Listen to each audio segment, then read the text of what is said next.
For many decades, Nigeria has attempted to come up with a sustainable development strategy for the economy. These include measures to address both economic and investment climate issues. Despite these accomplishments, Nigeria continues to attract low foreign direct investment. However, last week, the federal government approved for implementation the first ever Nigerian investment policy with the aim of giving investors more comfort and attract more investment into the economy. The investment policy is our focus this afternoon on the program, and my guest in the studio is an investment promotion expert, Ogbonna Ukuku. It is good to have you with us this time. Thanks for having me, Leah. So to start, what is the key focus of this policy? Pretty much, looking at the policy, you'll see that what the government tries to focus on is, investment facilitation, investment promotion, sustainable investment, and then again, one of the key things I noticed is that they try to influence the behavioral pattern of investors to be a bit more compliant, understanding the system where they are coming into to do business. So basically, I see the direction being what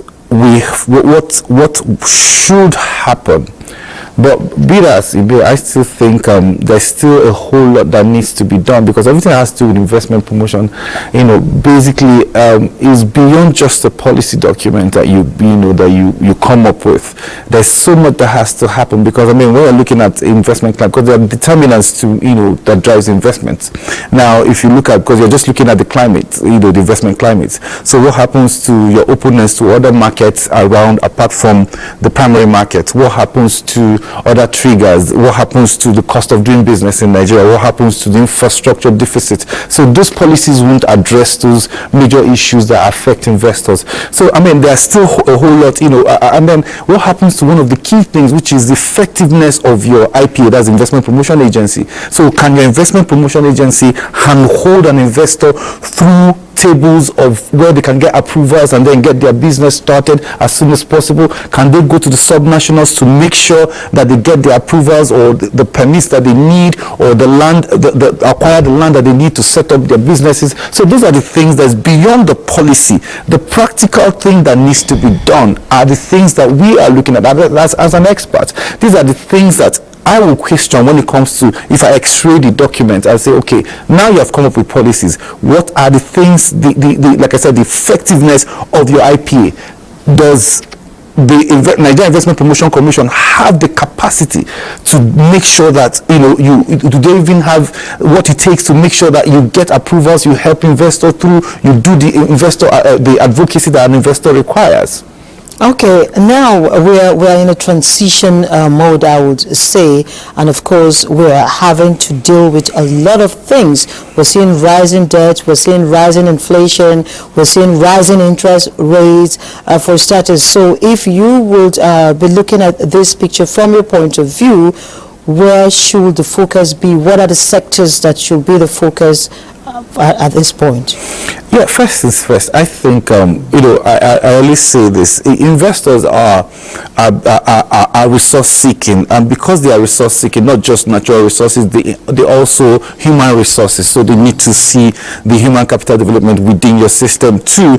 They are market seeking, and then see, there's this erroneous thing that happens most of the time. Everybody thinks that population is market. No, you can have a large population of people who don't have disposable income to be able to afford what you're about to bring out to the market. Number three, they look at there's some assets, there are some strategic assets within the system that they can buy into. I give a very simple example. The guys that came from Indonesia to buy over Element Petrochemical some years ago, the company, now they've turned it around, and Element Petrochemical, the company itself, they are worth over $15 billion today, and all that happened here in Nigeria. So what the major denominator is actually the efficiency within your system.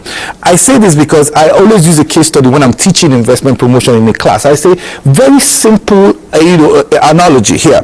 Now, without any investment policy in Singapore, And you see, they always come second or first when it comes to ease of doing business. Now, there's a small island called Juron Island, which is the hub for petrochemicals and refineries in the world as we speak today.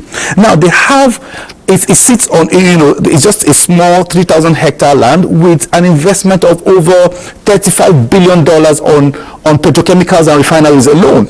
Now, because of that, before I forget, with a turnover of over $90 billion. And now, this is the irony. There is no single hydrocarbon close to where that infrastructure is. The closest is a 600-kilometer pipeline from Indonesia to Singapore.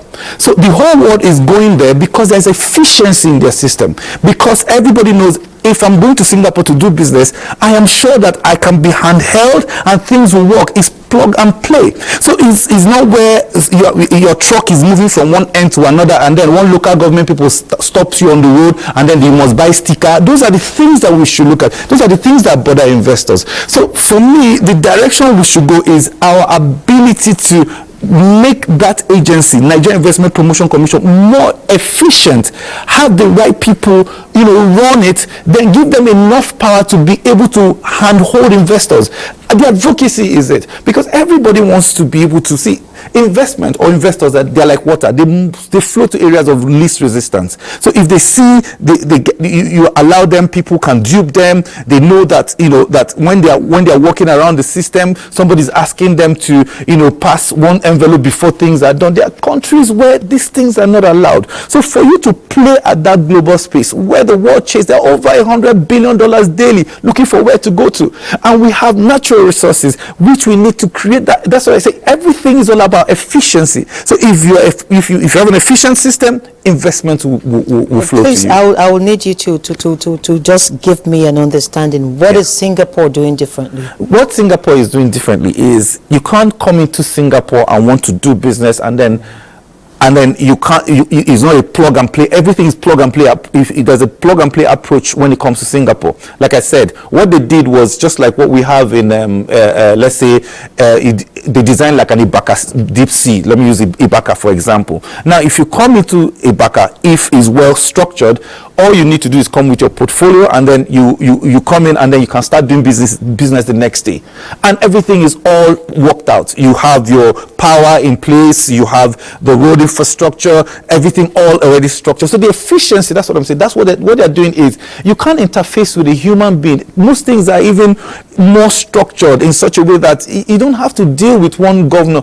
There is a governor in Nigeria, I think it was two administrations ago, in Nigeria, that didn't sign the CFO. Do you know what that simply means? That means nobody would have been able to do business for the 8 years that he was a governor in that state, in Nigeria. So, I mean, these are the kind of things, like I said, these are the advocacy, these are the investor support services that should be provided if given the powers, the appropriate powers that Nigerian Investment Promotion Commission should have. If powers are given to them, they'll be able to do their job and do their job efficiently. Okay, so what do you think policymakers should do differently? Should we be looking to promote outward direct investments or to focus on promoting exports? Now, let me say that in a class, if I'm teaching investment promotion, I do tell people that trade is like when you want to date a girl, and investment is like you want to marry. So it's like marriage. So if you promote investment, what you are promoting is that you are bringing someone over to stay with you. Now, if you want to promote trade, is all about an exchange, commodity and legal tender, and that we ends there. So if you want to promote export, yes, these things work hand in hand. I said it earlier, which comes back to the efficiency in the system. Let me use Dangote Refinery, for example. If you don't have an evacuation system in place around that Dangote Refinery, you're going to have a gridlock that is worse than what's happening in Apapa today. Because where would the trucks go out from?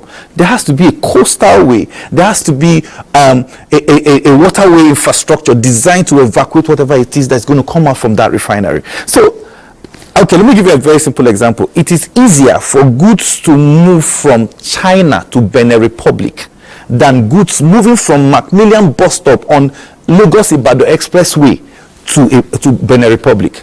So these are the things. Why? Because you have bad infrastructure, our port system, our border system, how many people you have to interface with. So all these things, there has to be a single window system where if you want to export, some people, one of the things that is, militating against, export in Nigeria is our port system. There has to be, it comes back to the same word, which I said, which is a major denominator. Efficiency in your system.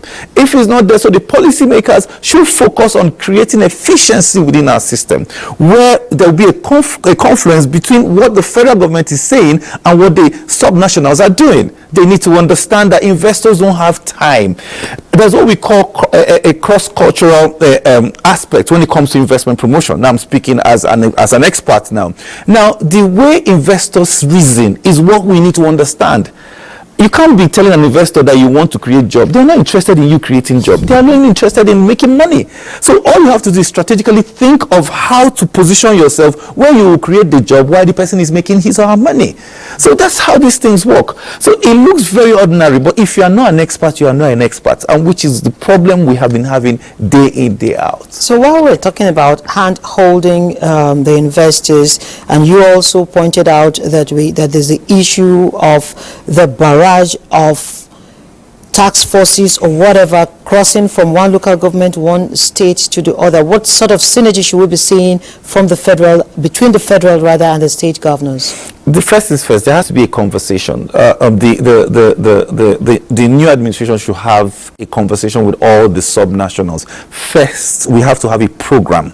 We have to have a robust plan when it comes to dealing with investors. We need to understand the sensitivity of investors, knowing that one, they don't have time to waste. Because their monies have to work. So they can't sit down and wait for you to get one approval. No, nobody has that kind of time. So if I have, the consciousness and the character of a person with $1 billion is different from the person who has 100,000 naira. So you need to understand that there's a psychology around having funds and having huge funds, and then being able to convince their financial institutions from where they are coming from to come in and do business in your terrain. So if you don't have that understanding, it makes it difficult for you to know that a sitting governor, I'm using the subnationals because most investments are domiciled in the state. That's why my focus is always most of the time the subnationals, because no investment hangs in the air. They are all in the subnationals. So the governors, the president needs to sit down with the governors to make them understand that for us to attract investment, you need to be more approachable. You need to have that. There has to be an investment promotion desk in every governor's office where you see that whoever heads the office, you must see that person every day, because you collect allocation, so you don't understand what they are doing. These people have earned money, they've worked hard, so they don't see things the way you see things. So there has to be that confluence in reasoning so that ecosystem will work and function effectively. Okay, I must sincerely thank you, Ogbonna, for always sharing your insights with us, and thank you. Do have a nice one. All right, thank you for having me. So we move